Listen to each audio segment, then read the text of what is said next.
Goddamn. Alright. What's good, folks? We out here. We got a Life is Strange video. Listen, I'm gonna be breaking them down piece by piece. What I mean by that is we ranking them music wise, gameplay wise, and story wise. Because story wise is important. So at the last spot, we got Life is Strange Before the Storm. Listen, I love Life is Strange Before the Storm, but just at the bottom of the barrel. Not that I ain't gonna lie, it's not a low bottom of the barrel though. Still a top game. I recommend it. I know a lot of people hate on it, but first let me say, music wise, it gotta be a 10 out of 10. Listen, if y'all ain't hear the music on this shit was a banger. Like when I was first playing it and we was on the train with Rachel and them, I just stayed there. I don't even remember the song that was playing for real, but I just remember Lantern on the Lake and all that. And every music that was on here was kind of fire. Like, so 10 out of 10 for music. Then gameplay wise, they couldn't really do that much with it though. I understand, cause you don't want to mess up the story and Life is Strange, so this was a backtrack. But the argument thing, it got kind of easy to me. Like, some people might have found it a little fun, but there are choices that you can make to make the game a whole lot funner. Like stealing the money, giving it to your moms, whatever you want to do with it. Like, those choices kind of made it better though. Like, I wasn't really that bothered by the gameplay though. It just wasn't as good as others. Now story mode wise, that's where you're good at though. Like, you really get to find out that Rachel and Amber was really messing with Frank and Beans. Then you get to find out her mom would have the little addiction. That's why she couldn't see her, and her dad was just forcing her to keep doing it. Like, my fault for the spoiler, but I gotta be real. That story, it was kind of tough. I ain't gonna lie, the hardest part though was when she knocked over that trash can and all that little weeds and she started that fire. Like, that was a crazy fire for a little thing, but it's big to some people though. But I always liked the little hideout. Game was cool. Story, I'm gonna have to give it I want to go 8 out of 10, but I'm gonna have to go down to 7 out of 10. Just because all the other stories I think were a bit better. But this story wasn't bad at all. It just, some parts of it kind of contradicts what happened in the actual story though, if you think about it. Like, between the Rachel Amber's bracelet, like that part, I know some people probably remember the part. You pick between the kiss or Rachel Amber's bracelet or a tattoo or something like that. But in the story, you definitely got the bracelet, so it kind of contradicts if you pick the other thing. But I understand it. They had to put some picks in there. This game, I liked it though. I liked it a lot. It's only 3 episodes, so it's not as long as the others, but it still did what it had to do. I know some people hate it. I like it though. But at the same time, it's at the bottom of my list right now. So, for the next one we got in line, it's one of my, I ain't gonna lie, it's a slow starter. Life is Strange 2.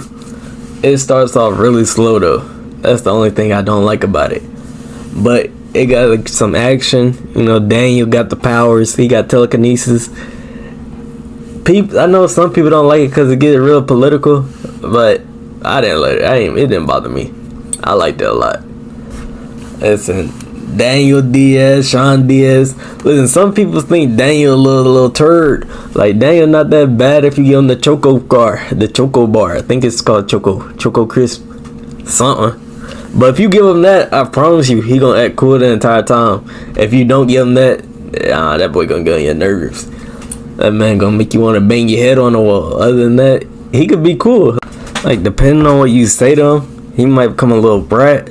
But if you say the right things, and I guess you could say raise him right, he won't be as annoying. Or else tolerable. I didn't really find him annoying on my second playthrough. On my first playthrough, he gave me hell though. I ain't give him that Choco curse. That man heard a grudge over my head the entire time. But the little camping part, is music wise, I go with a 6. Nah, let's be honest. 5 out of 10. I don't think it got that high of music for real. It ain't bad, but it ain't as good as the others. Gameplay wise, I like it. It is kind of like the Chloe thing where you don't have the powers, but he has the powers. So telling him what to do and kind of guiding them into the direction is kind of more funny than winning the argument, in my opinion. Like, the first couple episodes, they start off slow. I'm not the biggest fan of the first episode because it just take a while. But after that first episode, and you really get into it, like the third, the fourth, and the fifth, that's when it really become like maybe top one in storytelling. Alright, let me not go that far. But storytelling wise, it's gas. Like, I really been contemplating my life after I got done playing this game. And I know I ain't say this on the other one, but the replay value on this game is kind of higher than maybe any other game. Because it could be so many different endings and so many different ways you see people. Like, when you get first kidnapped, that's kind of like the start of it though. Because you at the gas station, you buying food, you chilling, then all of a sudden, God whack you upside the head. I don't know what to do after that. But after you get out, you choose to put the pause on them or something, or you can just leave them. You know, I wasn't gonna let that slide, so I put the pause on them. I ain't care. But and another bonus this game got, you know, you could go get the cool if you want. Like, you gonna piss off Daniel because you over there getting cool in the pond with goddamn Cassidy or something, but still, it's an option. I mean, this is the only one you could do it in, so you might as well do it. But nah, honestly, the ending of it, that's probably the best part for me. Like, cause there could be so many endings. Like, the first time I played it through, I got the ending where I went to Mexico and Daniel stayed back. The other time, I turned myself in. And you know, we had to do some time in the slammers after that. But next up, we got Life is Strange True Colors. This game, listen, music wise, I gave Before the Storm a 10 out of 10. I gotta give this a 9 out of 10. It's about there. It's almost there. Especially with that opener music. I think Alex is a good character. Probably second best character behind Maxine. But, you know, it is interesting. And I do like the gameplay mechanic. That little town, you get used to that little town. Like, you stay there. You might want to live there for real. Go to Colorado or something. But getting to know everybody. The power, like, at first, I thought the power wasn't going to be that fun. Because it's like reading people's emotions, all that. Like, I don't want to do that. But after playing it, I'm going to have to get a gameplay a 9 out of 10. Like, it's fun. You know, and at the end, when you get to the adoption center and you find out Alex's backstory, I ain't gonna lie, that can bring a tear to somebody out for real. You know, just seeing how, just thinking about that, people in that system, people in that spot. You know, if you played it, I know you done shed a tear, so you done shed a little damn tear. Quit lying. Listen, story wise, it might just have to be a 10 out of 10. Now at the number one spot, we got the OG, Life is Strange, Maxine Caulfield, Mr. Jefferson, Nathan, goddamn Principal Wells, ain't that his name? But this one first got me into it, so it might be a little biased, but everything in here is just gas to me, just gas. Top 10 game all time. Don't at me. Listen, when you first meet Chloe in the brown hair in the picture, like, you don't know what you're getting into, but this is like the best game to start off at. Like, you gonna play this, you get addicted to it, and you just want to play everything after this. Like, I know there's a new Life is Strange coming out. I don't know if it could amount to this though. Like, I feel like they set the bar extremely high. So I don't know if it's touching this. But the story wise, it was great. Music wise, I'm gonna go 9.5 out of 10. Gameplay, give me 10 out of 10. Listen, rewinding time, that's power I want. Listen, if you weren't spilling Frank beans in the diner and making them slip on them beans, I don't know what you were doing. Because this rewinding time and seeing all the different outcomes, you could save birds and stuff. But if I had that power, no, I'm just saying, Maxine, she didn't do enough of that power. If I had that power, you know, it introduced you to multiple characters that you really kind of like fall in love with, grow attachment with too. Like Kate, you know, I ain't gonna lie, first time I played it through, Kate jumped off the building because I wasn't paying attention for real. So I kind of regretted that. Me, I forced myself to play it through, so I had to play it through. A little sad. But at the end of the day, it was still a good game, and I had to play it back. I had to. I was not finna sit here with that on my conscience for real.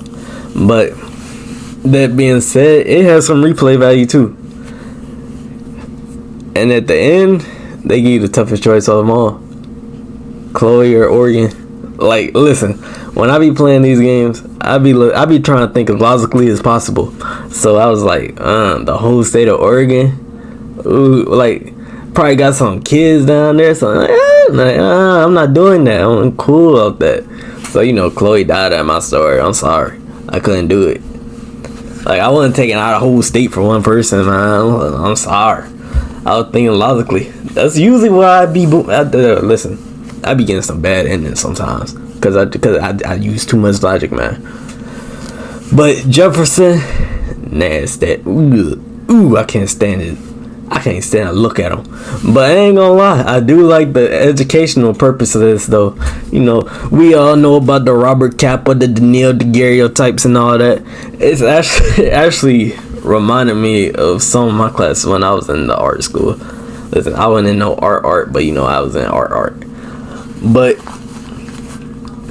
it was real interesting, especially if you like art like that way. If you like photography, maybe you like painting. Let's not stay recommending everybody to play this game. This game top 10, top 5, whatever you want to say. But honestly, I'm gonna give everything a 10 out of 10. Nah, forget it. 10 out of 10 everywhere around. Gameplay wise, reverse time, perfect. Music wise, it might as well be a 10 out of 10. And story wise, like, best story.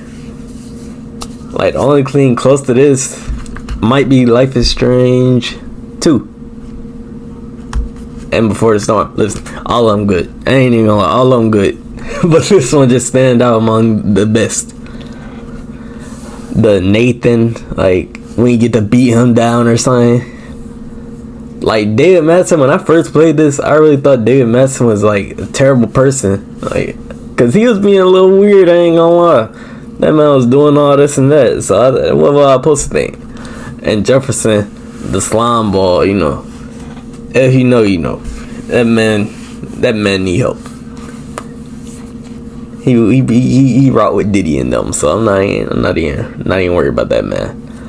But there was so much stuff you could miss out on if you just scheme through this game. So you could really go back and play it through and just miss a whole bunch of stuff in the first spot. Like, when I first played it, I missed so much content, like, I ain't noticed. Like, I'm not gonna lie, I say this a life-changing game, man. Listen, I might make a list of life-changing games later on. This definitely gonna be on there, though. By life-changing, I mean, like, if I could erase my memories and play it again, I definitely would, because that's how good this game is. Like, just the little stuff like that, like the man on the skateboard getting his balls broke, like something like at first I ain't even like this girl with the drone, but then you could change it up, see the name of it, just look at a backpack. Now you could just fly the drone around, then your relationship change. I'm trying to figure out how the next Life is Strange gonna be, though, because they talking about altered dimensions and still Maxine. Like, I think it's gonna be placed right underneath Life is Strange. Like, I think it's gonna be the second best, but at the same time, I hope they don't contradict anything with the first one, because it's a good game, I ain't gonna lie. And I ain't see Chloe in none of the trailers or nothing like that, but I really want to see what they had to offer, what they finna do with it. Cause I don't know nobody in the trailers, I ain't gonna lie. I'm trying to break down, I'm trying to see who could be in here. Like, from the trailer, I can't tell. Maybe somebody did grow up in there, and I just couldn't notice it. Like, but that's the list. If you agree with it, like, subscribe, do whatever you want to do. I don't get down, and we out. Give me a